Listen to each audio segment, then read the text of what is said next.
Welcome to the Lyons Share, the podcast where family, faith, football, finance, and fun come together. Join Mitch Lyons, former NFL player turned financial pro, as he shares insights and stories from his unique journey. From navigating the financial playbook to celebrating life's touchdowns, this podcast is all about living a balanced and fulfilling life. So buckle up your chin strap, say your prayers, and let's dive into the game plan for a prosperous future both on and off the field.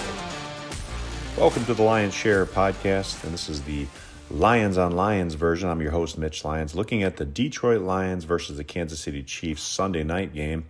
Just got done watching this one. Kind of a frustrating one to watch. We knew we were going to have to score a lot of points and outscore them. Our D was undermanned, both starting cornerbacks on the shelf for an extended period of time, and our safeties were dinged up, questionable play. Branch and Kirby Joseph both played, but Kirby was kind of in and out, and we'll come back to Branch in a little bit. But we knew we were going to have to hold serve against the Chiefs offense, and we just didn't get it done. Honestly, I thought the Chiefs played really well. Mahomes looked great, as usual. He's getting his weapons back. They don't even have Rashee Rice back yet, so when they get him back, they're going to be at full strength offensively. So they're a good team, no question about it. They were 2-3, backs against the wall a little bit. They certainly didn't want to start their season 2-4. I don't think the Lions were under-prepared or not ready to play this game. I just think it came down to a few plays in the game, and Kansas City made them, and we didn't. And can go through a list of them a little bit, but you know, the tremendous drive that the Detroit Lions offense came out and put on the Chiefs, taking, I think, almost 9 minutes off the clock, which is just unbelievable. And to go down there and run a trick play where they had Jared Goff go out in motion, and David Montgomery gets what appears to be his second touchdown pass in 2 weeks after throwing one against Cincinnati last week. And unfortunately, the flag comes out after the fact saying that Goff violated rule. I'm not exactly sure what the rule is as far as him having to be set, whether his hands are under center or whatever. I don't know, but that one hurt, having to settle for 3 there. That was a critical juncture of the game there. We at one point in the first half there, we got a strip. Aiden Hutchinson got a strip sack on Mahomes, which he was able to recover. We had a shot at that fumble, didn't get it. Later on in the half, you got an Amon-Ra drop, which would have kept the chains moving. Likely would have led to a score as we were down on their end of the field. Honestly, it's so shocking when you see it. Amon-Ra just does not drop balls, and it was just weird to see that happen. So. And then you had, really kind of a silly roughing the passer penalty on Hutch. Had 2 steps, had plenty of time to hold off, and just didn't, which, moved the chains for them 15 yards. We just can't have those kind of plays against good teams. You can't give good teams like Kansas City, first downs like that. I thought there was some good in this game as well.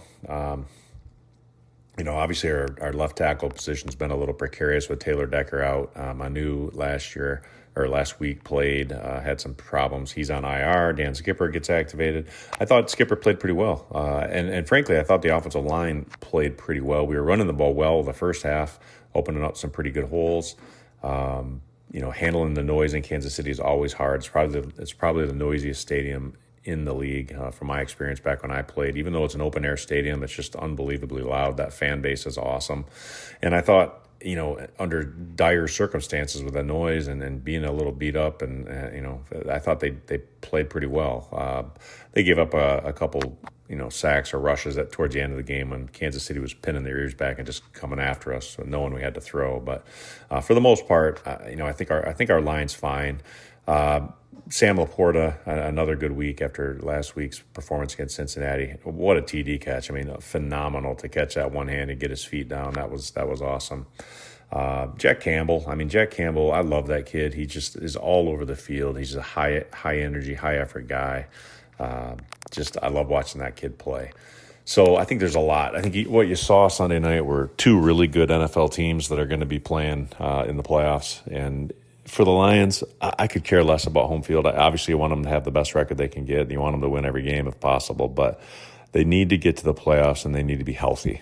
You can't go in with a depleted secondary like we had tonight, like we experienced all last year with all the injuries. You just hope and pray that you can come back, you can get Arnold, you can get Reed, you can get them back healthy, And Chris Collinsworth on the broadcast mentioned that, that hopefully by week 10, this team should, get some of these guys back. You just hope that it doesn't become a situation like last year where every week you're losing more and more guys. So, am I worried? Does this game concern me at all? Not at all. I mean, NFL football comes down to a few plays each game. And, the Chiefs made them tonight. We didn't. As you looked at that schedule before the season, obviously, I don't think you by any means were thinking Kansas City was an automatic win. Was it winnable? Absolutely. And I think any game the Lions play is going to be winnable. And it's hard to win NFL football games. And when you make mistakes, when you don't get a turnover, when you have the opportunity to, it makes it tough. So, tough loss on the road. Hopefully they'll bounce back. I can tell you this: Baker Mayfield and the Tampa Bay Bucks are not going to be an easy game by any means on Monday night, especially with the depleted secondary. Baker Mayfield's probably licking his chops, and so we're going to have to obviously have the home crowd advantage, have some noise and all that. But Tampa Bay is a very good team, and I love Baker Mayfield. I love the way he plays the game. So that'll be an interesting matchup. And then they get a bye, which will be good for them, I think, before they have to come back and play the Vikings, and then a couple tough road games against the Commanders and the Eagles. So we're 6 weeks in, we're 4-2, and I think. If you can get the win next week, if you can go into the break at 5-2, I mean, I was looking at this schedule thinking, geez, 4-3 would probably be a realistic number. So if you can get to the break at 5-2, I think it's a pretty good spot. Get a week off, have an opportunity to heal up, and hopefully get some guys back. Obviously, it's tough. It's tough to win NFL football games when you take your top two cornerbacks out. And they got some safeties that are dinged up. So I think all in all, hey, Detroit's a fantastic football team. They just didn't make plays tonight, and they got beat fair and square. Now, after the game, Brian Branch taking a swing at, I think it was Juju Smith-Schuster. No place for that. I'm sure he's going to get a hefty fine, I hope, at most. Hopefully he doesn't get suspended. It was an idiotic thing to do. Just no place for it. And you got to be smarter than that. You got to be smarter than that during the game, and you sure as heck got to be smarter than that after the game. So, it's really a selfish, irresponsible thing to do. And if it costs him a game, which I'm hoping it won't, but if it costs him a game, just really ridiculous given the circumstances. So, but anyway, that's my thoughts on the game. We'll talk next week, hopefully after a win over the Buccaneers. But if you like this, please subscribe and check the box and follow us and catch up every week with the Lions on Lions podcast. This episode, as always, brought to you by MitchLyonsWealth.com. Check us out and learn how you can get your best game plan to protect, grow, and win retirement at MitchLyonsWealth.com. Take care. Thank you for joining another episode of The Lions Share. We hope you found value in our discussions on family, faith, football, finance, and fun. Don't forget to subscribe and leave a review if you enjoyed the show. Connect with Mitch on all social media platforms at MitchLyonsWealth.com. Until next time, remember to protect your wealth, cherish your loved ones, and live life to the fullest.